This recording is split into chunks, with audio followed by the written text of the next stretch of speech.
Good morning. आज जो है 17 सितंबर 2021, आज हमारे विश्वकर्मा जयंती की पूजा है, जो कि अपने ज़माने में वो सिविल इंजीनियर हुआ करते थे। उनकी जयंती की आप सभी को हार्दिक शुभकामनाएं।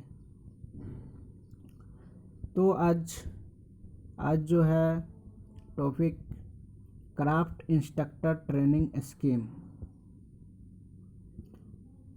जिसे अनुदेशक प्रशिक्षण भी कहा जाता है।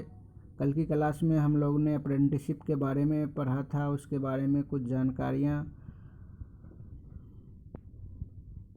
प्राप्त किया था। आज जो है हम craft instructor training institute CITS इसके बारे में जानेंगे। इसकी शुरुआत जो है 1948 में की गई थी। इसका जो है मुख्य उद्देश्य था कि जो उद्योग धंधे या कॉलेज में पढ़ाने वाले इंस्ट्रक्टर जो टेक्नीशियन को ट्रेनिंग देते हैं, उनके ट्रेनिंग के लिए जो कोर्स स्कीम लॉन्च किया गया है, उसे ही क्राफ्ट इंस्ट्रक्टर ट्रेनिंग स्कीम कहा जाता है। इससे होता क्या है, जो इंस्ट्रक्टर को ट्रेंड करता है, ताकि क्या होता है, ज्ञान और कौशल का जो है एक दूसरे के बीच ट्रांसफ़र होता है। ये प्रक्रिया जारी रहेगा। Advance training institute ATI Chennai और central staff training research institute जो है 1968 को स्थापित किया गया था। इसी तरह जो है बहुत सारी जो ट्रेनिंग इंस्टीट्यूट केंद्र सरकार के द्वारा स्थापित किया गया था, जैसे ATI, FTI, EPI, AHI, NVTI, RVTI, ये सभी जो संस्थाएं ओपन की गई थी प्रशिक्षण के लिए। किसी में ट्रेनिंग को, अनुदेशक को ट्रेनिंग दिया जाता था। हर इंस्टीट्यूट में, हर लेवल पे, अपने क्षेत्र में, अपने ट्रेड के क्षेत्र में सभी को ट्रेंड किया जाता था। तो बहुत सारे तरह के जो है ATI, FTI ओपन हो गए, और राज्य स्तर और केंद्र शासित राज्यों के स्तर पर जो प्रशिक्षण देने के लिए इंस्टीट्यूट की स्थापना की गई, वो ITOT के नाम से जाना गया। इसकी जो स्थापना हुई जनवरी 2012 में, इसकी स्वीकृति जो प्रदान की गई थी। ITOT का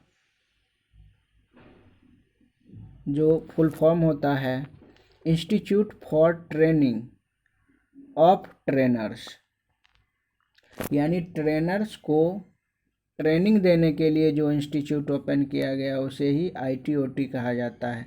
ये जो है हर स्टेट में होता है। ITOT स्टेट, राज्य स्तर पे होता है। तो इसमें भी आप ट्रेनिंग ले सकते हैं। और दोनों ITOT में ट्रेनिंग लीजिए या NSTI में, सभी का जो है एक ही एंट्रेंस देके, उसे ही एंट्रेंस फॉर्म भर के एंट्रेंस देने के बाद ही आपको उसमें एडमिशन मिलती है। द सेंट्रल ट्रेनिंग इंस्टीट्यूट और एडवांस ट्रेनिंग इंस्टीट्यूट का विलय 2017 में किया गया।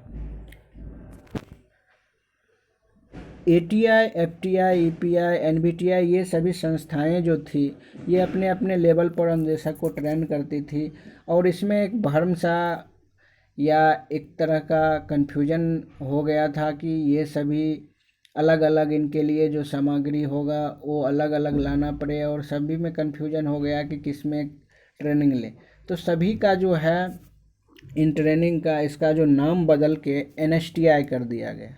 अब कोई FTI, NSTI, RVTI, ATI नहीं रहा। अब केवल NSTI के नाम से सभी संस्थान जाने जाते हैं।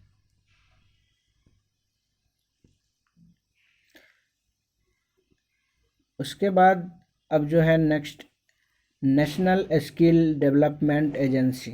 एनएसडीए जो है वो एमएसडी का गुणवत्ता निर्धारण और नियमों पर रिसर्च करने वाली एजेंसी है। इसको जो है जून 2013 में अधिसूचित किया गया था। स्टेट डेवलपमेंट मिशन जो होती है उसकी यह जो है नोडल एजेंसी है, यानी जितने भी स्टेट डेवलपमेंट मिशन स्कीम चल रहे हैं उनका ये नोडल यानी मेन एजेंसी है। 12वीं पंचवर्षीय योजना के बाद जो भी संभावित जो नियम कानून स्किल को लेकर हुई वो एनएसडीआई के द्वारा निर्धारित की जा रही है। एनएसक्यूएफ का भी ये संचालन और क्रियान्वयन सभी काम एनएसडीए के द्वारा ही होता है। तो अब ये बोलेंगे कि एनएसडीए को कौन संचालित करता है, इसकी कौन सी एजेंसी है, तो एनएसडीए को डीजीटी संचालित करता है।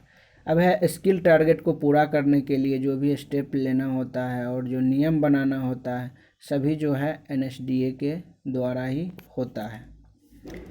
तो आशा करता हूँ कि आपको ये जानकारी अच्छी लगी होगी। अगर अच्छी लगी होगी तो आप कमेंट करके बताएं कि कैसी है जानकारी, या क्या कोई इम्प्रूवमेंट करना हो, ये कमी रह गई तो आप कमेंट करके बता सकते हैं, जिससे हम अगली वीडियो में उसको अच्छे से अपना तैयार करके आपके समझ प्रस्तुत कर सके। Thank you for watching.